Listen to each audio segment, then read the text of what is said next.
Bonjour à tous et bienvenue sur Penseurs Sauvages. La dernière fois dans cette série sur les animaux, on avait parlé du chien et on avait vu que sa domestication avait eu des conséquences potentiellement décisives sur l'histoire d'Homo sapiens. Mais si la domestication du chien est la plus ancienne de notre histoire, elle est pour autant pas la seule à avoir bouleversé notre rapport aux animaux, loin de là. Et à partir de la sédentarisation, une seconde espèce va s'introduire dans nos sociétés et y rester jusqu'à devenir aujourd'hui une véritable star d'internet. Vous l'aurez deviné, aujourd'hui on va parler du chat, et vous allez voir que malgré sa popularité, son histoire vous réserve certainement un gros paquet de surprises. Et vous imaginez probablement pas à quel point un animal aussi innocent a pu subir un véritable déluge de haine complètement absurde durant plusieurs siècles. Alors c'est parti, on envoie l'intro.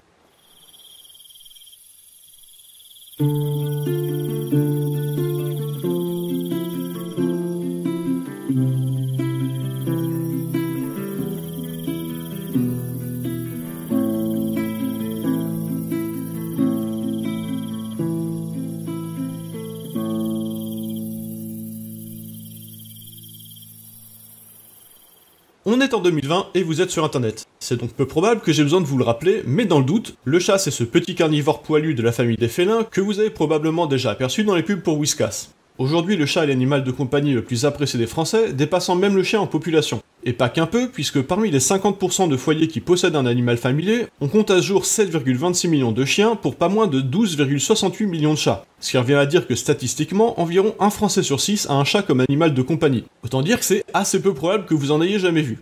Il est tellement présent dans nos vies que pour beaucoup d'entre nous, vivre sans chat serait tout simplement impensable. Et on imagine mal comment on pourrait ne pas apprécier ce petit mammifère qui vient ronronner sur votre clavier aussitôt qu'on se met à rédiger un document important. Et pourtant, le moins qu'on puisse dire, c'est que cette qualité de relation revient de loin. De très loin même, parce qu'elle a été particulièrement mouvementée et, osons le dire, profondément dramatique durant une partie considérable de notre histoire. Alors commençons par le début, comment et pourquoi le chat s'est-il introduit dans les sociétés humaines? Comme pour le chien, on ne dispose pas de date précise à laquelle démarre sa domestication. Tout simplement parce que ce n'est pas un événement daté, mais un phénomène qui s'est instauré comme une norme au fil du temps. Pour autant, on a une idée relativement claire de la période à laquelle ce phénomène a pris place. Et cette période, c'est tout simplement celle de la sédentarisation. La raison est assez simple. À l'époque où l'humanité était constituée de tribus nomades, la présence d'un chat dans les sociétés humaines ne présentait pas un grand intérêt. Contrairement au loup, il était capable que de chasser des petites proies peu intéressantes pour nous. Il est bien trop indépendant pour être dressé à une activité spécifique comme le chien, et contrairement au bétail, il est même pas assez dodu pour constituer une source de nourriture viable. On comprend donc facilement que dans cette période-là, durant laquelle le loup pouvait déjà nous intéresser pour les raisons qu'on a vues au précédent épisode, le chat n'avait pas du tout retenu notre attention, et c'est tout juste s'il devait figurer sur la liste de nos proies de temps en temps. Mais aux alentours de 10 000 à 15 000 ans avant notre ère, quelque chose va tout changer. L'humain se sédentarise. Cette étape dans notre histoire va avoir des répercussions énormes sur absolument toutes les pratiques qui constituent notre quotidien, en premier lieu desquelles nous forcer à réorganiser intégralement notre gestion de la nourriture. Alors qu'à l'état nomade, l'humain se procurait sa nourriture essentiellement par la chasse et la cueillette, et donc dépendait de l'abondance des ressources naturelles à proximité, la sédentarisation lui permet d'adopter une stratégie différente, plus sûre, qui consiste à produire lui-même sa nourriture, au moins végétale dans un premier temps, et donc être moins dépendant de leur renouvellement naturel ou exposé aux aléas de facteurs externes, comme la compétition avec une autre tribu humaine à proximité. En d'autres termes, en se sédentarisant et en développant l'agriculture, l'humain acquiert un meilleur contrôle de son accès à l'alimentation. Les variables qui assurent qu'il aura de la nourriture à disposition sont moins externes à la tribu, donc concurrence, abondance naturelle, etc., et bien plus internes à la tribu, force de travail disponible, compétences en gestion, etc., ce qui va considérablement améliorer ses chances de survie et sa qualité de vie générale. Mais ces nouveaux avantages s'accompagnent aussi de nouveaux défis, notamment savoir faire face aux saisons là où l'hiver est rude, ou savoir modérer sa propre efficacité à la chasse. Puisqu'en étant sédentarisé, si on épuise les ressources naturelles alentour, l'option de migrer là où elles sont plus abondantes comme du temps des tribus nomades n'est plus disponible. D'autant que la sédentarisation permet aussi de constituer des tribus d'un nombre bien plus important, ce qui va obliger les humains sédentarisés à trouver des solutions pour s'assurer de l'abondance de la nourriture produite, mais également pour la stocker afin d'éviter des pénuries, soit saisonnières, soit suite à des imprévus qui détruiraient les plantations. Heureusement, l'humain découvre assez vite des moyens de faire face à ce risque constant de pénurie. Parmi les différents aliments qui s'est cultivé, une catégorie va se révéler particulièrement salvatrice, les céréales. Car contrairement à des fruits ou de la viande, qui périment très vite et dont la disponibilité varie au gré des saisons, les céréales peuvent être séchées et se conserver plusieurs mois, constituant un stock de nourriture d'urgence capable d'assurer la survie d'une tribu en cas d'imprévu, à condition d'être bien géré. Pour stocker ces céréales, les humains sédentarisés vont construire des silos à grains, qui servent évidemment à protéger les stocks des intempéries. Parce que si du blé ça se conserve facilement plusieurs mois dans un lieu sec, vous imaginez bien que sous la pluie ça tient nettement moins longtemps et qu'il faut bien l'abriter. Donc un peu partout dans les villages de nos humains fraîchement sédentarisés, on va voir apparaître des constructions spécialement dédiées à stocker des grandes quantités de grains en tout genre. Et à partir de là, vous aurez bien sûr deviné qu'un autre problème va très vite émerger et se révéler extrêmement périlleux pour Homo sapiens. Ces silos de céréales vont inévitablement attirer l'attention de petits rongeurs, en particulier le rat pour qui ils représentent un véritable buffet à volonté gratuit et ouvert 24 heures sur 24. Et ça va exposer les humains à un danger d'une ampleur tellement énorme qui pourrait provoquer rien de moins que l'extinction d'une tribu, voire potentiellement de toute l'espèce. Non seulement les rats consomment une bonne partie du stock indispensable à leur survie, mais en plus ils se reproduisent à une vitesse redoutable. En plus de ça, ils sont extrêmement furtifs et s'introduisent partout. Impossible d'hermétiser les stocks de céréales à leur intrusion. Impossible également de les chasser assez efficacement pour contrôler leur population, puisqu'ils sont beaucoup trop petits et rapides, mais aussi extrêmement futés et capables d'éviter les pièges. Pire encore, les rats ne se contentent pas de manger les récoltes stockées, ils les souillent également. Si bien que c'est pas juste la quantité consommée par le rat qui est perdue, mais le stock entier qui risque d'être contaminé par ses urines, excréments ou tout autre pathogène dont on ignore encore l'existence à l'époque. Le danger que pose la prolifération de rats est donc tout à fait réel et extrêmement sérieux. Si on n'est pas constamment attentif à limiter sa multiplication, on se retrouve en un rien de temps avec une véritable invasion de milliers de rats qui va complètement anéantir des stocks de nourriture vitaux à la survie de tout un village et le condamner à une famine capable de l'anéantir entièrement. L'humain n'a alors pas le choix, il doit trouver un moyen de limiter leur prolifération, sa survie en dépend. Et c'est là, vous l'aurez compris, que le chat va soudainement revêtir un rôle absolument indispensable à la survie de l'humanité. Puisque les humains assistent à une prolifération de rats bien dodus qui se nourrissent dans leurs silos, les chats sauvages voient à leur tour dans les villages humains un garde-manger particulièrement attractif. Pour eux aussi, traîner aux alentours des silos de céréales est un véritable buffet à volonté. Fini les heures de traque interminables et de patience en attendant qu'un rongeur famélique s'aventure enfin hors de son terrier, il suffit aux chats d'attendre à proximité d'un silo et cueillir ce qui en sort tellement goinfré que leurs pattes touchent à peine encore le sol. Et il devient très vite habituel pour les humains d'y apercevoir ces petits prédateurs se faufiler un rat à la gueule entre les habitations. On devine donc facilement que les humains de l'époque avaient immédiatement compris qu'ils avaient, avec ce petit fait idée, un intérêt commun, et qu'il serait totalement absurde de le dissuader de chasser ces rongeurs qui leur causaient tant de problèmes. D'autant plus que le chat se révèle être un allié absolument idéal. Non seulement il est un prédateur redoutable pour ses rongeurs et régule très efficacement leur population, mais en plus il est carnivore et n'est donc même pas intéressé lui-même par les stocks de céréales. De plus que par ses mœurs naturelles, il ne souille pas les stocks et préfère aller faire ses besoins dans un espace dédié, éloigné des réserves de nourriture. Certes, il n'est pas aussi sociable que le loup, puisqu'à la différence de lui, le chat est un animal solitaire. Il n'est pas possible de le dresser à une activité spécifique. Mais une fois apprivoisé, il est également très affectueux, et quand bien même il est parfois lunatique et agressif, il ne pose jamais non plus aux humains un véritable danger, juste quelques petites plaies vite oubliées. Et son caractère indépendant n'est de toute façon pas un problème, puisqu'il est parfaitement autonome dans sa tâche. Il n'y a pas besoin de le dresser à chasser des rats, il les chasse déjà très bien lui-même. Pour les humains de l'époque, ce petit carnivore qui s'est introduit de lui-même dans du village est vite perçu comme un cadeau des dieux qui leur est fait pour les sauver des ravages de la vermine. Tout est fait pour l'encourager à venir chasser dans nos villages, et on imagine facilement qu'à cette époque déjà, tout acte à son encontre qui pourrait l'en dissuader est formellement proscrit. Si bien que l'intégration du chat dans nos sociétés s'est probablement faite de manière quasiment simultanée avec le développement de l'agriculture. Et son efficacité de dératiseur confirmera immédiatement que l'accueillir dans nos vies était le bon choix. Chaque année, les chats sauvent une quantité de récoltes décisive et permettent d'éviter des épisodes répétés de famine. Les humains de l'époque sont bien conscients de ces services rendus et honorent donc le chat des plus hautes grâces dans leurs croyances religieuses. Le chat y est régulièrement assimilé non pas juste à un cadeau des dieux qui est fait aux humains, mais parfois même à une divinité à part entière, venue offrir sa protection et témoigner son affection aux humains. Il fait peu doute que sur toute la période de la sédentarisation à l'Antiquité, le chat bénéficie du plus haut respect des humains avec lesquels il partage le quotidien, respect qui peut aller jusqu'à la vénération pure et simple. En vertu du service inestimable qu'il rend aux humains, sa présence est assimilée à l'abondance, à la fertilité, à la protection, à la bienveillance, ou d'une manière générale à tout un ensemble de valeurs hédonistes dont on va d'ailleurs reparler. Mais faisons d'abord un détour rapide sur l'aspect naturaliste de cette nouvelle relation. Dans le cas du chien, on avait vu au dernier épisode que les loups avaient probablement pris l'habitude de suivre des tribus humaines nomades dont ils pouvaient profiter des restes de nourriture abandonnés à proximité. Cette proximité a laissé place à une certaine familiarité, puis peu à peu à des épisodes d'apprivoisement, au cours desquels certains humains ont probablement élevé et imprégné des jeunes loups. De fil en aiguille, il a révélé de nombreuses utilités dans des activités comme la chasse ou la protection de la tribu, si bien que sa présence y est devenue une norme et à partir de là un processus de domestication a pris place. Rappelons que l'apprivoisement, ça consiste à habituer un animal sauvage à la présence humaine, la domestication, c'est un processus qui va modifier le code génétique de l'espèce au travers d'une sélection artificielle, volontaire ou non. Dans le cas du chat, ce processus de domestication va se mettre en place d'une manière très différente, puisque le chien, ou plus exactement le loup à l'époque, est un animal qui peut facilement devenir dangereux, voire mortel pour l'humain, s'il se montre agressif envers lui. Et donc malgré le fait que ce sont avant tout les qualités naturelles du loup qui ont motivé son apprivoisement, à savoir ses talents de chasseur et sa cognition sociale extrêmement développée, pour citer que ces exemples, il y a eu très tôt une pression sélective volontaire très forte dans sa sélection artificielle. Les loups trop agressifs envers les humains ont été éliminés du fait du danger qu'ils représentaient. Les plus dociles ont été retenus pour la reproduction. Notez bien qu'il n'est pas du tout nécessaire d'avoir une bonne compréhension de la génétique pour faire ce genre de choix, et il est très probable que les humains d'époque aient procédé à des choix volontaires de sélection artificielle sur la base de toutes sortes de croyances sans doute assez archaïques relativement au processus d'hérédité. Mais dans les faits, que l'on choisisse de faire reproduire un animal parce qu'on dispose de son bilan génétique complet, ou qu'on choisisse en pensant que le pouvoir magique des dieux de la docilité nous indique de le faire, ça aboutit au même résultat. Il y a bien une sélection artificielle qui est opérée.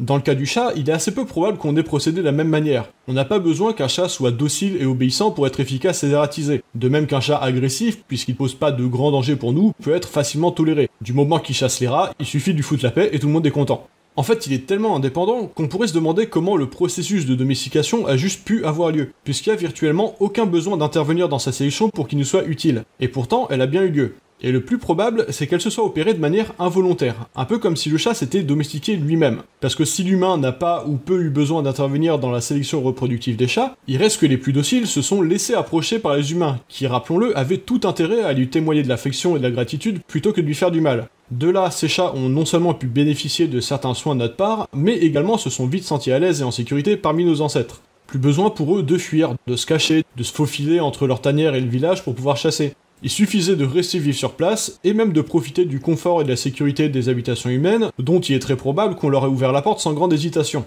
Si bien que sans même que l'humain n'ait besoin d'intervenir, les chats les plus dociles ont augmenté leurs chances d'interreproduction, tandis que les plus farouches se sont eux-mêmes marginalisés des sociétés humaines. On assiste donc bien à un phénomène de domestication, sans même que la moindre intervention volontaire des humains dans la sélection soit nécessaire. Et comme on l'avait vu aux précédents épisodes, la sélection d'individus plus dociles entraîne toujours un phénomène de néoténie. Pour rappel, la génétique c'est pas une recette de cuisine. Il suffit pas de faire reproduire un chat qui a la qualité A avec un autre qui a la qualité B pour obtenir des chats avec les qualités A et B.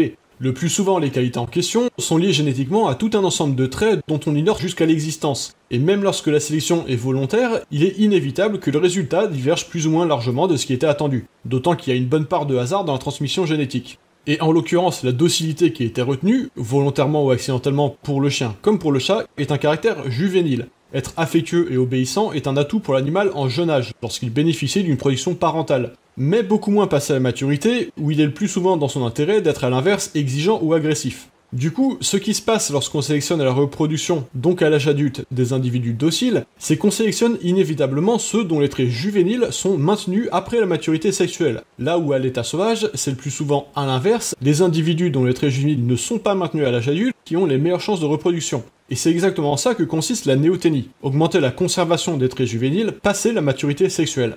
C'est un effet virtuellement incontournable de la domestication, et il se limite pas à la docilité, mais il implique aussi tout un tas d'autres traits, tels que la couleur ou la variété du pelage, la fertilité, ou différents comportements et mécanismes cognitifs. Ce qui fait que malgré son indépendance, le chat a bel et bien subi une altération des critères de sélection résultant de son intégration aux sociétés humaines, et dès lors a bien été domestiqué, bien que l'intervention humaine volontaire ait dans son cas joué un rôle très marginal, du moins dans un premier temps. Mais comparativement au chien, sa domestication n'a que très peu affecté l'ensemble du code génétique du chat. D'une certaine façon, elle est presque exclusivement limitée au phénomène de néoténie, ce qui fait que le chat domestique reste extrêmement proche du chat sauvage, tant sur le plan génétique que comportemental. Alors attention, ça signifie pas que vous pourriez par exemple adopter un chat sauvage et l'élever comme un chat de compagnie avec la même facilité qu'un chat domestique. D'ailleurs, à toute fin utile, je rappelle que c'est illégal, le chat sauvage est une espèce protégée et son élevage est strictement réglementé. Donc laissez l'élevage d'animaux sauvages aux professionnels, ou si vous y résistez vraiment pas, devenez vous-même un professionnel. Mais d'une manière générale, ce qui va déterminer le comportement d'un chat, sauvage ou domestique, c'est son environnement. La génétique y joue un rôle très marginal. Plus précisément, c'est la relation qu'on entretient à eux qui va déterminer son comportement, et dans le cas du chat domestique, cette relation est dite supermaternelle. En adoptant un chat, on se substitue au rôle de parent, ou plus spécifiquement de mère, puisque le mâle ne participe pas à l'éducation chez les chats. Or, dans la nature, ce rôle est interrompu par le sevrage qui intervient lorsque les chatons atteignent leur maturité sexuelle. À ce moment-là, la mère va concrètement leur démonter la gueule jusqu'à ce qu'ils foutent le camp de son territoire, et qu'ils se démerdent pour payer leurs propres factures. Évidemment, dans le cas de la relation humaine, on ne fout pas les chats dehors à leur maturité. Lorsque vous adoptez un chat, vous allez continuer de vous substituer à ce rôle maternel au-delà de l'âge auquel il prendrait normalement son indépendance. C'est précisément là que votre rôle devient super maternel. Il dépasse le cadre du rôle maternel à l'œuvre dans la nature. Et le résultat est exactement celui que vous imaginez, puisque vous conservez votre rôle maternel envers le chat conserve son rôle enfantin envers vous. Et il le fait de bon gré, puisque à l'évidence c'est beaucoup plus agréable d'être choyé et entretenu toute sa vie que de devoir se débrouiller seul. Un exemple classique de ce comportement juvénile, c'est le ronronnement. Pour le chat sauvage, il ne s'observe qu'en très jeune âge, et il est très rare d'observer un chat sauvage ronronner à l'âge adulte. Alors qu'à l'évidence chez le chat domestique, on observe sans difficulté que le ronronnement s'exprime souvent tout au long de sa vie envers son substitut maternel, voire envers le premier inconnu qui passe comme un gros ingrat, s'il est confiant envers les humains d'une manière générale. En bref, le chat se comporte avec vous comme un bébé toute sa vie, tout simplement parce que vous vous comportez envers lui comme une mère toute sa vie. C'est également ce qui fait qu'il mène une sorte de double vie, surtout lorsqu'il a accès à l'extérieur. Une fois dehors, il enclenche le mode prédateur et se livre aux activités habituelles des chats adultes. Inspecter et marquer le territoire, chasser, parfois se battre avec des intrus, ou encore chercher à pêcher de la meuf si vous êtes un irresponsable qui ne stérilise pas son chat malgré le fait qu'il ait un accès extérieur, et qui va ensuite s'étonner qu'il a plus de chatons qu'il peut en entretenir. Mais aussitôt que son maître, ou souvent n'importe quel humain, arrive dans son champ de vision, il switch immédiatement en mode chaton et vient réclamer des câlins ou de la nourriture en ronronnant. Et d'ailleurs, si vous avez un chat qui a accès à l'extérieur, vous avez très probablement fait l'expérience de vous réveiller un matin avec un oiseau ou une souris morte, agonisante, voire même en pleine forme, juste en face de votre tronche. Évidemment, c'est pas une expérience super plaisante, parce qu'au réveil, on préfère globalement l'odeur d'un café chaud à celle d'un rat crevé, mais pour autant l'intention du chat est bel et bien de vous servir le petit déjeuner au lit. Ou plus exactement de vous apprendre à vous nourrir, parce que c'est un comportement tout à fait naturel chez le chat et chez les félins d'une manière générale. En fait, ça fait partie d'un processus d'éducation. La mère apporte des proies à ses petits pour les préparer à la vie de prédateur. Évidemment, ça implique une inversion des rôles, puisqu'on a vu que c'est vous qui vous substituez au rôle de mère dans la relation, alors que là, c'est la mère qui apporte des proies à ses petits dans la nature. Mais puisque cette substitution dépasse le rôle naturel de la maternité, elle perturbe quelque peu les instincts du chat, et il est donc commun d'assister à ce genre de confusion. Ce qui se passe dans la nature, c'est que la mère prépare de cette façon ses chatons à devenir des prédateurs. Dans un premier temps, elle va juste leur apporter de la viande pour permettre de transitionner leur alimentation avec le lait maternel. Puis peu à peu, elle va leur apporter d'abord des proies partiellement décortiquées pour leur apprendre à se nourrir directement sur les carcasses, puis des proies mortes mais entières pour leur apprendre à les dépecer, puis des proies encore vivantes mais blessées pour les apprendre à tuer, puis enfin des proies vivantes et intactes pour leur apprendre à les chasser. Ce qui ressemble souvent à un jeu sadique et cruel de la part du chat n'est en fait rien d'autre qu'une partie intégrante de son apprentissage, indispensable à sa survie à l'état sauvage, et dont une partie au moins s'exprime de manière instinctive. Le chat ressent le besoin de chasser et de transmettre son savoir à ses petits, ce qui ne signifie pas qu'il ne peut pas s'en passer et qu'il faudrait obligatoirement lui offrir la possibilité de chasser. Mais il faut au minimum canaliser ce besoin, le plus souvent au travers du jeu, sans quoi la frustration accumulée peut conduire à une instabilité psychologique ou à différents troubles du comportement. Lorsque votre chat vous apporte des proies, c'est tout simplement une preuve d'affection de sa part. Puisqu'il ne vous voit jamais chasser d'animaux ou de souris, il cherche à s'assurer que vous soyez capable de chasser ou tuer. Et chose amusante, vous pouvez évaluer le niveau auquel il vous manque de respect selon s'il vous apporte juste des petits bouts de viande comme un gros assisté, ou bien s'il vous fait assez confiance pour être capable de tuer une proie vivante non blessée. C'est très commun de croiser des propriétaires de chats qui cherchent des solutions pour mettre fin à ce comportement, et si vous espériez les trouver ici, préparez-vous à être déçus parce que concrètement il n'existe pas de véritable solution. Le seul conseil que je peux vous donner, c'est tout simplement d'accrocher une clochette à son collier, comme ça ses proies l'entendent approcher et ont une plus grande chance de lui échapper.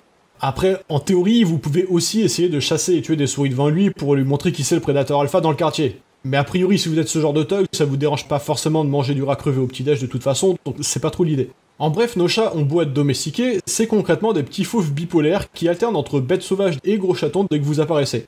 Et pour avoir éduqué des tigres, je peux vous assurer que la comparaison n'est pas exagérée. La seule véritable différence étant qu'un tigre c'est un chat de 300 kg et que contrairement à un chat domestique, vous pouvez pas vous permettre de risquer la moindre griffure ou morsure parce que c'est pas exactement la même échelle de conséquences.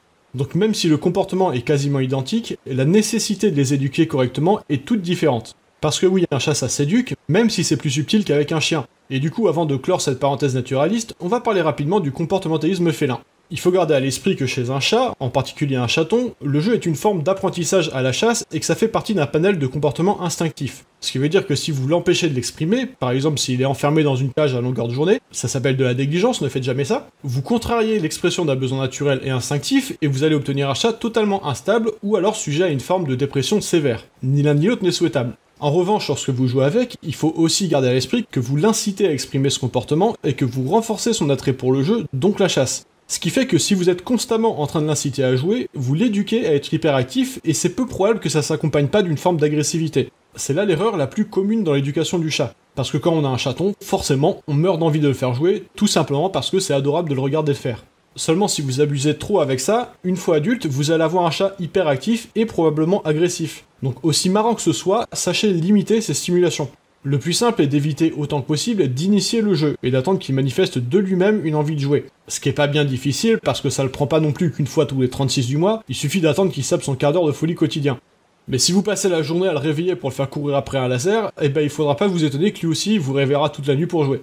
Également, puisque le jeu est étroitement lié à l'instinct de chasse, l'objet avec lequel il va jouer est perçu comme un substitut de proie, ce qui fait qu'en grandissant, ces objets seront plus ou moins assimilés à des cibles. Et de là, vous comprendrez assez vite que le faire jouer avec vos mains ou vos pieds quand il est petit, même si c'est super marrant, c'est pas exactement une bonne idée. C'est le meilleur moyen de lui passer le message que vous, vos mains ou vos pieds sont des proies. Et c'est souvent à cause de détails comme cela qu'on se retrouve avec un chat mordeur à l'âge adulte. En bref, limitez le temps de jeu aux besoins que le chat exprime de lui-même et non pas à votre envie à vous de jouer avec le chat. Veillez aussi à limiter le temps de jeu et à ne pas l'inciter à continuer lorsqu'il semble se calmer de lui-même. Et lorsque vous jouez avec lui, veillez à utiliser des jouets. Par exemple une ficelle au bout d'un bâton, une balle, des feuilles, des plumes ou tout autre type de jouet qui l'intéresse, sachant que dès que ça gigote un peu, il y en faut rarement plus. Mais ne le faites jamais jouer avec vos mains ou avec vos pieds. En passant, les lasers ça marche super bien pour faire jouer un chat sans vous associer au jouet, mais c'est pas sans risque non plus. Les yeux des chats sont extrêmement sensibles parce que c'est des animaux nyctalopes. Ils ont une membrane réfléchissante à l'arrière de la rétine qui permet à la lumière de la traverser 2 fois. Ça leur permet de voir clairement avec une très faible luminosité, mais ça les rend aussi très vulnérables aux lumières fortes. Si vous n'êtes pas prudent avec les lasers, il y a un risque de blessure permanente à la rétine, voire d'aveuglement, même s'il faut vraiment le faire exprès pour en arriver là.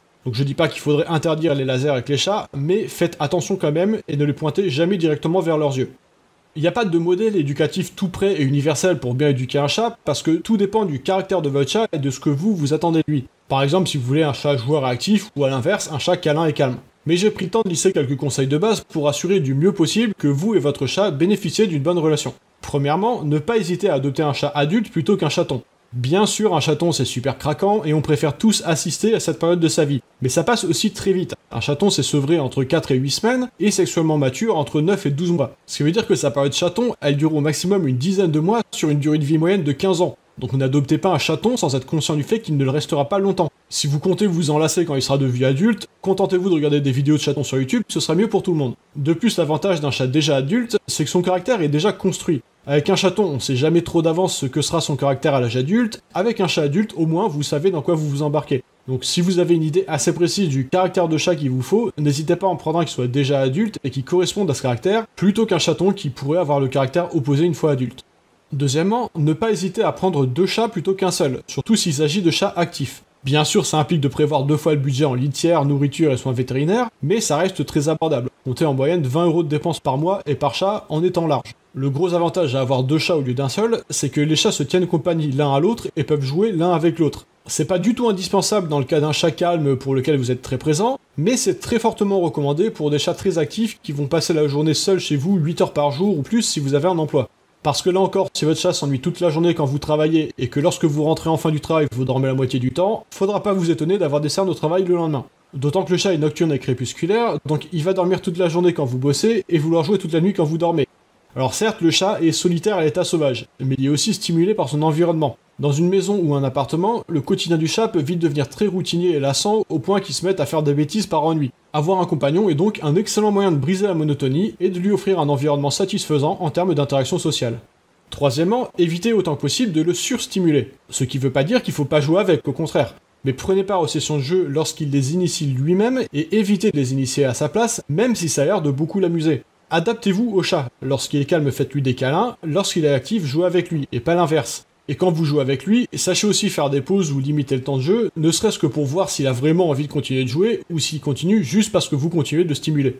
Quatrièmement, limitez strictement le contact direct à un contact purement affectif. Lorsqu'il veut jouer, faites-le jouer avec un objet dédié, pas avec vos mains ou vos pieds. Lorsqu'il s'intéresse à vous, ça doit être pour avoir des caresses et de l'affection. Si jamais il vient pour autre chose, donnez-lui ça à la place, et s'il change pas d'avis et qu'il veut absolument jouer, alors canalisez-le sur un objet, mais ne laissez pas jouer avec vos mains ou vos pieds. Il n'y a pas besoin d'être infaillible. L'éducation, c'est pas un code informatique, et votre chat va pas devenir un psychopathe immédiatement parce qu'une fois vous l'avez laissé vous mordiller les doigts. Il y a largement assez de place pour l'erreur. C'est leur accumulation qui va devenir problématique. Mais il faut rester attentif à ces principes pour que sur la durée, votre chat assimile que les jouets servent à se défouler et que les humains savent à recevoir de l'affection, pas l'inverse.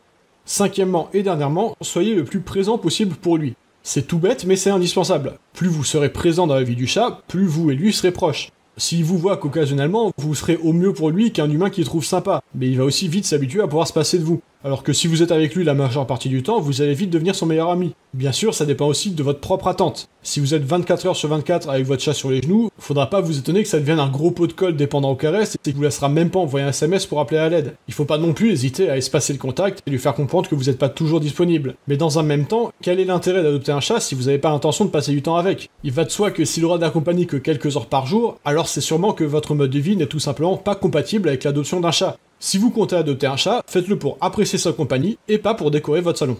Je ferme là cette parenthèse, et à présent qu'on a vu les spécificités naturalistes et comportementalistes du chat, revenons à l'histoire de sa domestication elle-même.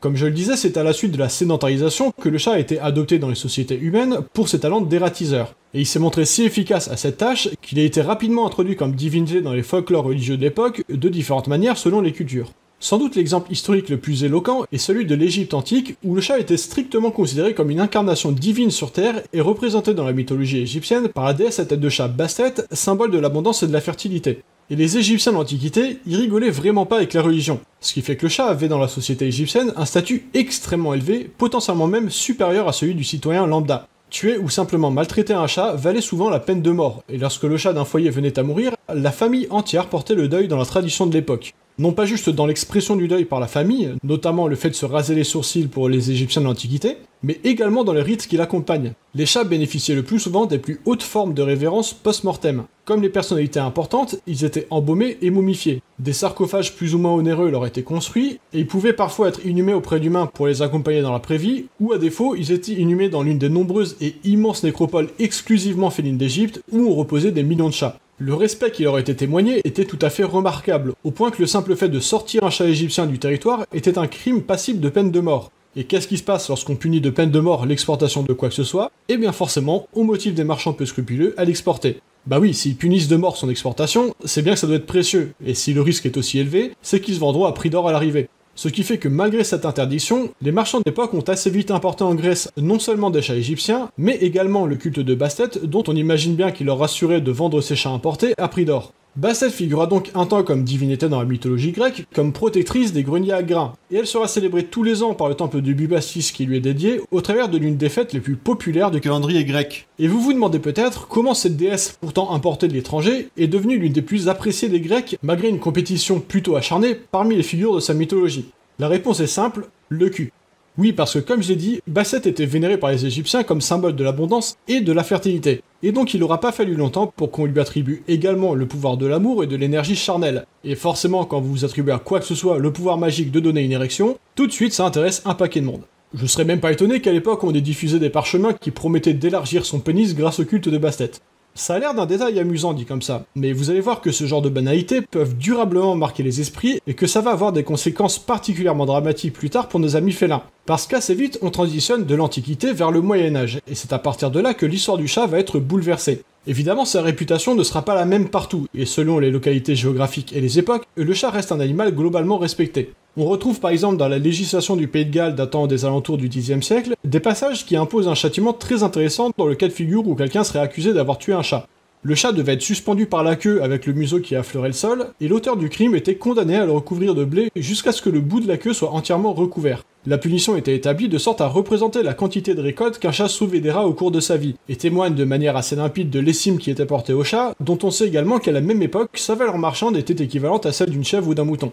En revanche, c'est du côté de l'Empire romain que les choses vont commencer à se corser, et l'énorme popularité du chat dans les cultes païens va paradoxalement provoquer sa chute. Revenons rapidement sur la chronologie historique. De la sédentarisation à l'Antiquité, le chat est accepté et divinisé dans les sociétés humaines, plus particulièrement au travers des cultes païens donc, dans lesquels il est porté en très haute estime. Mais en 312 environ, l'empereur romain Constantin se convertit au christianisme et en fait la religion officielle de l'Empire. Peu après, en 392, c'est l'empereur Théodose Ier qui va cette fois interdire les cultes païens déclarés hérétiques. Et à partir de là, la haute estime portée au chat dans le paganisme va se retourner contre lui et l'exposer en première ligne, bien malgré lui, de conflits religieux qui vont le tourmenter durant des siècles. De cadeaux des dieux confiés aux humains pour les sauver de la vermine, le chat devient soudainement une créature vile et idolâtre dont les autorités religieuses militent activement pour qu'il soit expulsé des foyers dont on leur avait ouvert nos portes. C'est là qu'un aspect bien précis de la symbolique qui lui est associé va largement jouer en sa défaveur, le cul. Il faut garder à l'esprit le contexte politique et culturel dans lequel s'inscrit l'émergence du catholicisme. Du temps de l'Antiquité, la notion de noblesse était rattachée à une haute position sociale. Ce qui incarnait le mieux le concept de noblesse était la figure de la personne instruite, raffinée, propre, autant d'attributs qui constituaient sa valeur morale, par opposition au gueux illettré chargé de torcher le cul des poules, qui n'était pas nécessairement haï, mais en tout cas perçu comme dénué de valeur au sens moral. C'est dans cette perspective-là que le loisir et l'oisiveté étaient réservés aux personnes nobles, qui s'adonnaient le plus souvent à la philosophie et aux sciences de leur temps, tandis que les basses besognes étaient réservées à la plèbe. Le labeur est perçu comme une tâche indigne pour les personnes raffinées, dont on supposait que la qualité d'âme exigeait qu'elles se tiennent loin de toute activité jugée dégradante pour leur rang. C'est une vision de la société qui est restée plus ou moins la norme de l'Antiquité grecque à l'Empire romain. Puis vient la décadence. L'Empire se divise, les nobles abusent de leurs privilèges et traitent la plèbe avec un dédain et une ingratitude non dissimulés, si bien que leur image s'entache peu à peu par leurs abus répétés. Aux yeux de la plèbe en question, le loisir devient synonyme de débauche, l'oisiveté devient de la paresse et l'érudition devient de la vanité. Et c'est dans ce contexte de remise en question radicale des valeurs morales admises que le christianisme va s'imposer comme une contestation subversive et très adéquate de la hiérarchie sociale de l'époque. Et à la noblesse du statut social, on oppose alors l'idée de noblesse d'âme par laquelle l'humble paysan dévoué à son travail et sa famille s'assure les portes du paradis, tandis que la débauche pécheresse des puissants les condamne à l'enfer. Sans doute, le succès du christianisme peut s'expliquer par la nécessité à l'époque d'un bouleversement des valeurs sociales en période de crise profonde. Être noble n'est dès lors plus synonyme d'un style de vie nanti, oisif et débauché. C'est l'humble travailleur pauvre, même illettré et sans raffinement, qui devient véritablement noble aux yeux du Christ à la seule condition de lui être sincèrement dévoué. On comprend donc facilement qu'une fois le christianisme accédant à la position tant convoitée de religion officielle, puis à celle de seule religion autorisée, il voyait d'un très mauvais œil les anciennes divinités païennes qui devenaient associées à la débauche et au péché. Et conséquemment, être une divinité populaire du cul, c'était pas exactement pour le chat la position la plus discrète. L'Église milite alors activement pour la mise à l'écart du chat de la société et voit d'un très mauvais œil cet animal notoirement paresseux, libertin et indépendant, qui inspire l'antithèse exacte de la contemplation dévouée au Christ que l'Église cherche à imposer. Durant plusieurs siècles, cette pression de l'Église va fortement ternir la réputation du chat, mais son caractère affectueux et son utilité concrète de dératiseur vont lui permettre de résister un temps à cette incessante campagne de calomnie. D'autant qu'imposer une nouvelle religion ne se fait pas en un claquement de doigts, et malgré les persécutions encourues par les contrevenants, beaucoup pratiquent encore en secret le culte païen de leurs ancêtres. Mais les choses vont commencer à s'accélérer à partir du 5e siècle. Le monde chrétien, encore très jeune, va subir deux fléaux majeurs qui vont profondément ébranler leur foi. D'une part, des invasions répétées de barbares allant jusqu'au sac de Rome à 3 reprises en 390, 410 et 455. Il faut bien comprendre que Rome est alors le berceau du christianisme et que la ville est considérée comme étant sous la protection directe de Dieu. L'idée qu'il ait pu laisser des barbares sanguinaires piller la ville, à 3 reprises, est profondément déconcertante aux yeux de tous, et beaucoup se demandent si cette histoire de christianisme, c'est pas finalement juste une grosse erreur. D'autre part, une véritable épidémie de peste se répand en semant la mort partout. Ironie du sort, la campagne de diffamation lancée par l'Église contre le chat a résulté en une prolifération de rats, qui sont justement les principaux vecteurs de la maladie au travers des puces qu'ils transportent. Et il faut garder à l'esprit qu'à l'époque, on ignore tout de la théorie des germes et de la propagation des épidémies. Personne n'est en capacité de faire le lien entre l'augmentation du nombre de rats et la propagation de la maladie. Les maladies sont à l'époque interprétées comme des châtiments divins ou des malédictions dont la propagation serait la réponse divine à de graves péchés. Alors, vous imaginez bien que pour les gens de l'époque, ça a provoqué quelques désaccords. De leur point de vue, leur empire était dans un passé relativement proche, rien de moins que le plus glorieux de toute l'histoire humaine. Puis ils ont observé sa décadence, simultanée à la croissance du christianisme. Bien sûr, cette croissance est la conséquence de la décadence de l'Empire romain et pas sa cause. Comme on l'a vu, le christianisme a profité de la crise de l'Empire romain pour incarner le renouvellement de valeurs auquel tout le monde aspirait. Mais à l'époque, ce genre de considération sociologique, on s'en fout pas mal. Et ce qui est perçu, c'est que, en même temps que le christianisme a pris de l'importance, l'Empire romain a traversé une crise profonde, comme par hasard. Et pire encore, peu de temps après ça, des fléaux évidents s'abattent sur eux. Rome, la ville la plus sacrée d'entre toutes, est pillée à répétition par des barbares, et une maladie terrible les frappe sans répit par vagues successives, provoquant des nécroses et des pustules aux malades et décimant les populations. Tout indique à leurs yeux que les dieux sont dans une colère noire et que leur récente conversion au christianisme en est la cause. Si bien qu'en secret, beaucoup choisissent de reprendre le culte des dieux de leurs ancêtres au détriment de la religion chrétienne qu'ils tiennent responsable des malédictions qui les frappent. Les autorités chrétiennes font alors face à une crise de grande ampleur. Les cultes déclarés profanes ressurgissent comme des champignons et l'influence du christianisme, donc son autorité, fonde comme neige au soleil. Et l'Église va alors redoubler d'efforts pour enrayer ce phénomène, dont on imagine qu'elle tient à l'inverse la résurgence des cultes païens comme responsable des fléaux en question. La répression est sévère et les condamnations nombreuses, mais le problème avec les cultes secrets, c'est qu'ils sont secrets. Et du coup, c'est pas exactement simple de savoir qui est un bon chrétien et qui idolâtre en secret les dieux païens. L'Église va alors mener une campagne de propagande acharnée qui s'étalera sur plusieurs siècles, visant à calomnier de toutes les manières possibles le paganisme et ses fidèles, en particulier tous les trucs qui font miaou. Le chat se retrouve alors pris dans un conflit qu'il dépasse complètement, et la cruauté avec laquelle l'Église lui fait payer sa bonne réputation, pourtant dûment méritée, est tout simplement effarante. Je cite Desmond Morris sur le sujet. Au Moyen-Âge, la population féline allait subir, à l'instigation de l'Église, plusieurs siècles de torture, de mauvais traitements et de tueries. Comme ils avaient été impliqués dans d'anciens rites païens, les chats furent proclamés créatures du démon, agents de Satan et amis des sorcières. On encourageait les chrétiens à leur infliger toutes les douleurs et les souffrances possibles. De sacrés, il était devenu damné. Les chats furent brûlés sur la place publique les jours de fête. À l'incitation des prêtres, ils furent écorchés, crucifiés, battus, rôtis et jetés du haut du clocher des églises dans un grand mouvement de purification contre les ennemis supposés du Christ. De cette période sombre de l'histoire du chat, nous héritons dans le folklore populaire de l'image du chat accompagnant la sorcière sur son balai, qu'il est encore très commun d'apercevoir dans les décorations d'Halloween, mais aussi la légende du chat neuf-vides du fait d'un pacte conclu avec le diable, ou encore la fameuse superstition du chat noir porte-malheur. Et si vous pensez que ce genre de superstitions sont plus folkloriques que littérales, sachez qu'il est notoirement connu dans les refuges qu'un chat noir a bien plus de chances d'être abandonné qu'un autre, ainsi que beaucoup plus de difficultés à trouver un adoptant. Comme quoi, même les superstitions aux apparences les plus anodines ont encore aujourd'hui des effets très concrets. Et le calvaire du chat ne va malheureusement pas s'arrêter avec le Moyen-Âge, car si entre-temps le paganisme a été relayé aux archives de l'histoire, le christianisme fait face aux alentours du XVe siècle à une nouvelle vague de contestation. Cette fois, c'est le progrès technique qui va engendrer une forte remise en question du dogme catholique admis, jusque dans les sphères les plus érudites. C'est le début de ce que l'on connaît aujourd'hui sous le nom de période des Lumières. J'avais déjà abordé cette période dans les précédents épisodes, en particulier au travers de Descartes. Et c'est d'ailleurs dans cette même période que Giordano Bruno sera exécuté sur le bûcher pour avoir osé soutenir, suite à l'invention des premiers télescopes, que les ciels n'étaient pas un simple dôme englobant la Terre au-dessus duquel vivait Dieu, mais une vaste étendue de galaxies et de planètes, dont certaines peut-être abritaient également la vie comme la nôtre.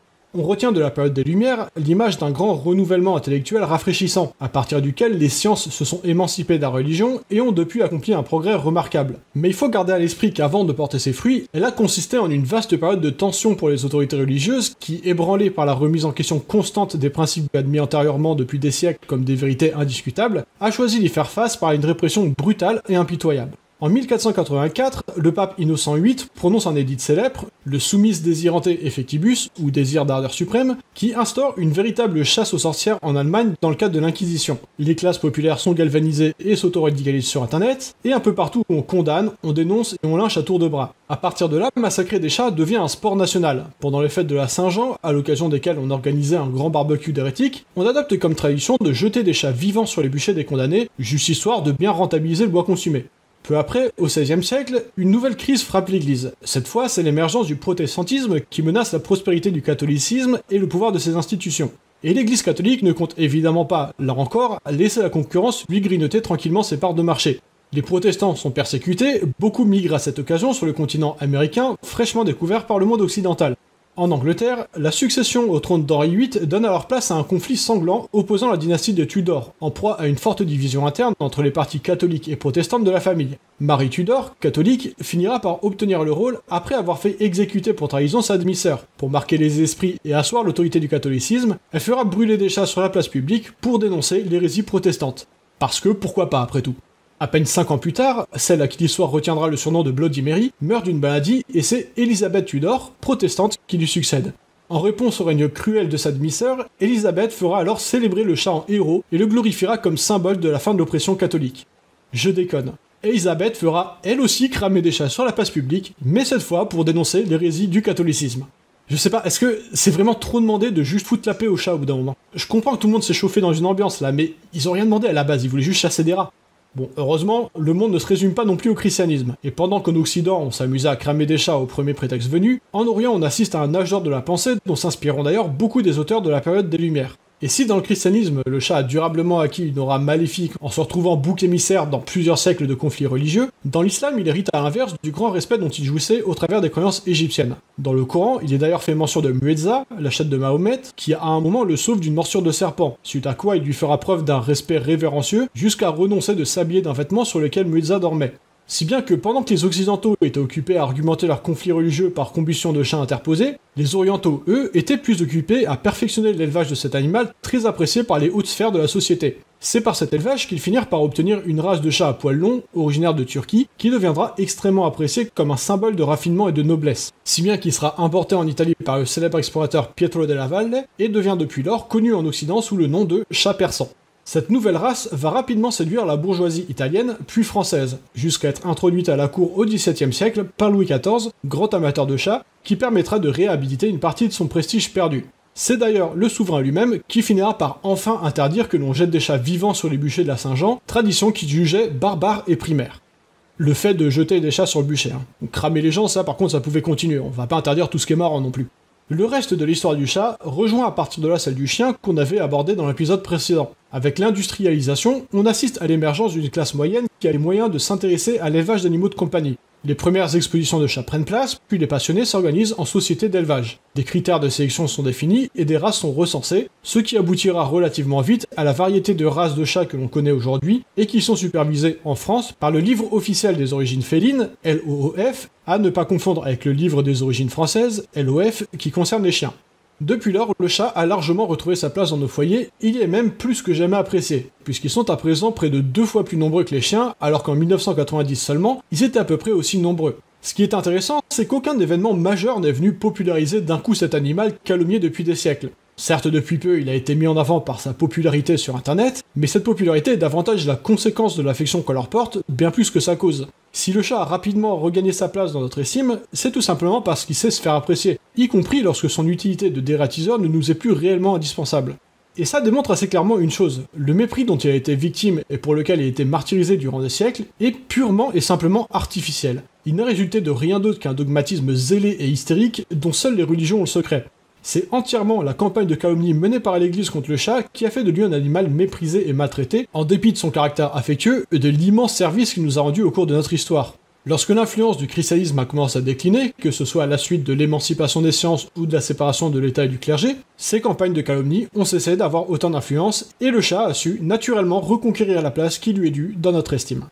Je termine ici cette vidéo et j'espère qu'elle vous aura fait découvrir des choses sur cette étonnante histoire du chat. Je vous cache pas que dans mon opinion, l'histoire du chat est la plus incroyable de toute l'histoire animale du fait de son intensité. C'est un animal tellement indépendant qui s'est littéralement domestiqué lui-même, et qui malgré le service immense qu'il nous a rendu, est passé brutalement du statut de divinité digne du plus grand respect à celui des créatures démoniaques pour laquelle les pires sévices étaient ouvertement encouragés. L'histoire du chat est à mon sens un éternel témoignage des dérives absurdes auxquelles le dogmatisme et l'irrationalité peuvent conduire, et dans lesquelles nous avons, à la lumière de nos connaissances modernes, un devoir moral de ne jamais sombrer à nouveau. Et avec l'histoire du chat, on approche à présent à grands pas de la fin du second chapitre de cette série sur l'éthique animale. Dans le prochain épisode, on abordera non pas une espèce en particulier, mais un ensemble d'espèces dont le rôle conjoint a lui aussi été absolument décisif au succès de l'histoire humaine. Il s'agira bien sûr des animaux d'élevage, que l'on appelle souvent irrévérencieusement le bétail, et on verra que les animaux avec lesquels nous sommes les plus familiers ne sont pas nécessairement ceux que nous connaissons le mieux.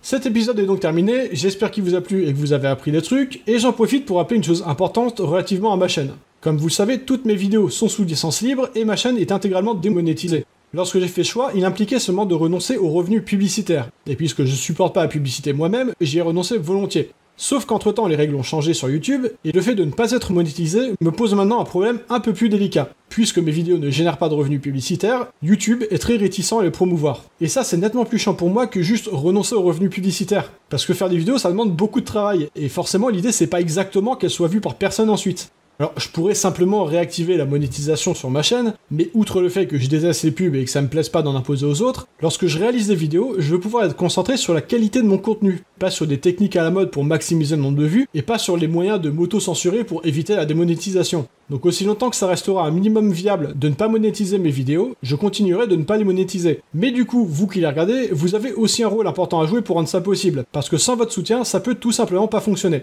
Donc si vous aimez mes vidéos et vous appréciez le fait de ne pas avoir à vous taper de la pub ou du lissage ad-friendly dans leur style, c'est particulièrement important de le faire savoir à YouTube en laissant un pouce bleu et en partageant mes vidéos, histoire que l'algorithme se dise « Tiens, cette vidéo n'est pas monétisée, mais elle a l'air d'intéresser du monde, on devrait peut-être la mettre un peu en avant ». Et bien sûr, si vous voulez m'aider à continuer encore plus directement, n'hésitez pas à me soutenir sur Tipeee ou Utip, puisqu'en l'absence de revenus publicitaires et de placement de produits, c'est le seul et unique revenu que je tire de mes vidéos. Un gros merci d'avance à tous ceux qui m'aident à exister sur YouTube en faisant ce petit effort supplémentaire, et en attendant la prochaine vidéo, je vous dis comme d'habitude, prenez soin de vous, et surtout, restez sauvages.